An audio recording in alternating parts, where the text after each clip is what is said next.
Dear listeners, welcome back to Epic Cheating Tales. Go ahead, sink into that couch, crank the volume, grab a mug of coffee, tea, or something with a little kick. Let's dive in. Hey there, friends.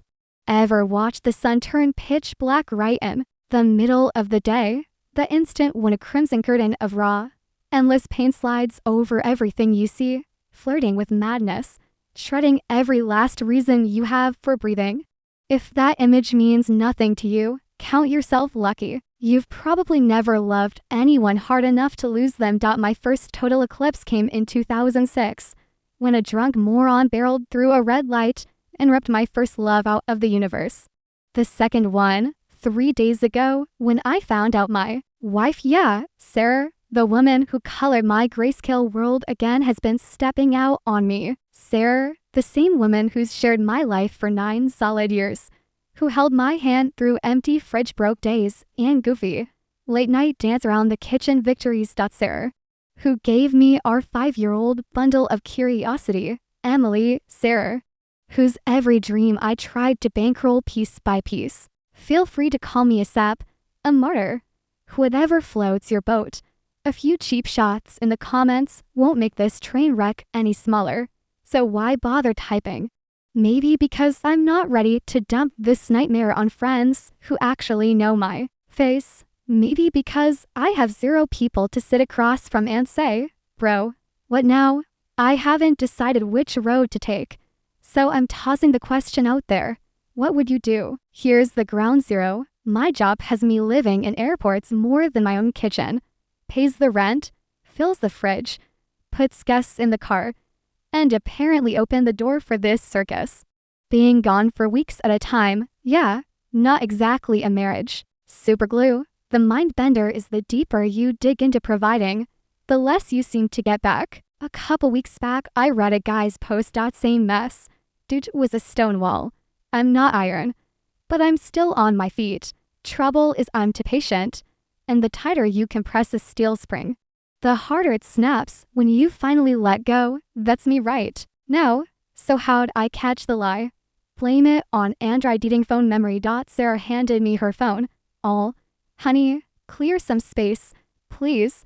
Next thing I know, I'm staring at spicy screenshots. One brutal talk later, my brain blue screened. I could almost swallow it if the dude was, I don't know, young, ripped, promising her the moon. Instead, Kevin turns out to be 5 years older than Sarah, married, 2 kids, and an Olympic-level dirtbag.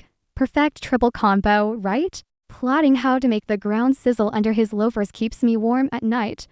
But it doesn't solve squat. So options, let's count them. Divorce. Headliner choice. Emily stays with Sarah. She's not ready for full-time solo parenting, and court-ordered. Checks don't guarantee the cash goes where it should. Emily with me. I nuke my career path, rewrite her world. And let's be real, kids bleed when parents split. Forgiveness, asterisk. The Mount Everest option. Side effects. Lifetime prescription for paranoia and micromanaging texts at 2 a.m. betrayal. This deep never totally dissolves. And yes, the 3-round revenge fantasy. 1 for her, 1 for him, 1 for peace and quiet.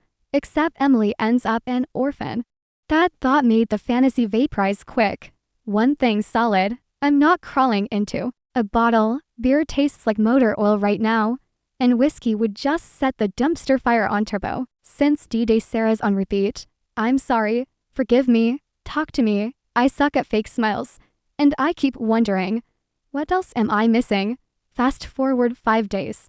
Life rolls out tremors of different magnitudes, but I wouldn't wish this Richter 1.0 mess on anybody. 9 years vanished faster than German marks in the 1920s. Blink their ash. So here's the fine print. Exactly a week ago, I discovered that for at least 6 months, my place has been hosting late-night fireworks every time I was on a flight. The mental static was off the charts. But feelings eventually bowed to cold arithmetic. Those Android screenshots. Love letters to her ex-code-worker. Sarah claimed it started maybe half a year back, right? Except her SIM used to be my spare line. And 6 years ago, I activated text backup. Surprise. The horns on my head are 18 months long, oddly enough. That fact pumps me up. No way back now. I'm hellbent on making this a lifelong cautionary tale for her. Drove Emily to grandma's. Range.com, no drama. Came back, sat Sarah down and said, "Congratulations, you just torched the future of 3 people, maybe 7. If you count Kevin's wife, and there are 2 kids, you might call telling Kevin's wife unethical. Well, the ethics train left the station the minute those 2 started hitting the sheets. DNA test on Emily happens the second I get back from a work trip I cut vacation shirt for. Couldn't breathe in that apartment.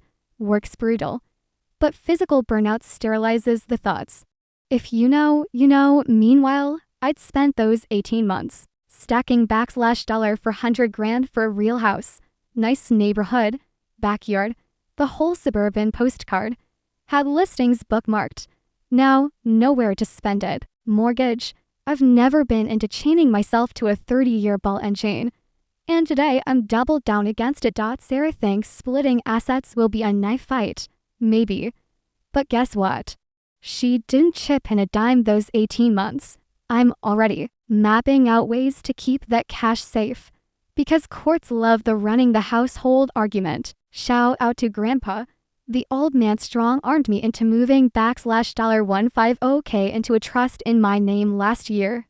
May he live forever. You'd think a loving spouse would respect her man's grind. Turns out some people can lie for 18 months, straight like it's CrossFit. During the blow-up, Sarah actually flipped the script, called me the villain, blamed me for her little side quest. Cue that computer error sound effect. Right then I knew I had 0 left to lose. Next on deck, the paternity test results decide everything. Heart attack at 32 or a second when. If Emily's mine, I'm lawyering up to get full custody. No way I'm planting her in Rusty Hollow, Arkansas. Population 20,000. Paychecks that barely break for digits. Crammed in a 2-bedroom with Sarah's folks. Her sister, toddler, 2 dogs, a cat, a turtle, guinea pigs, and whatever pets they adopt next week, and fork over gourmet child support so Sarah can spin it on pedicures and cocktail nights. Hard pass. Lucky for me, my company's got a hub in a decent-sized city. Paycheck drops by 2/3. Ugly but survivable. If Emily's not mine, I'll personally drive her to my soon-to-be ex-in-laws and drop off a polite good luck. Sarah can freestyle her future. The degree I paid for. Dust. Job, none. I've ghosted her on every channel. Blocked. Muted. Unfriended. Only money. Static crackle asterisk. Dear friends, thank you for hanging in, for smashing like, for subscribing. Want to pay me back for the hours I pour into these stories? Easy. Tap that red subscribe until it turns gray. This is Mike, your narrator. Catch you soon in the next upload on Epic Cheating Tales. If patience is not your thing, hit the channel right now. Over 250 stories waiting to hook you. And I promise you'll find a favorite. Stay strong.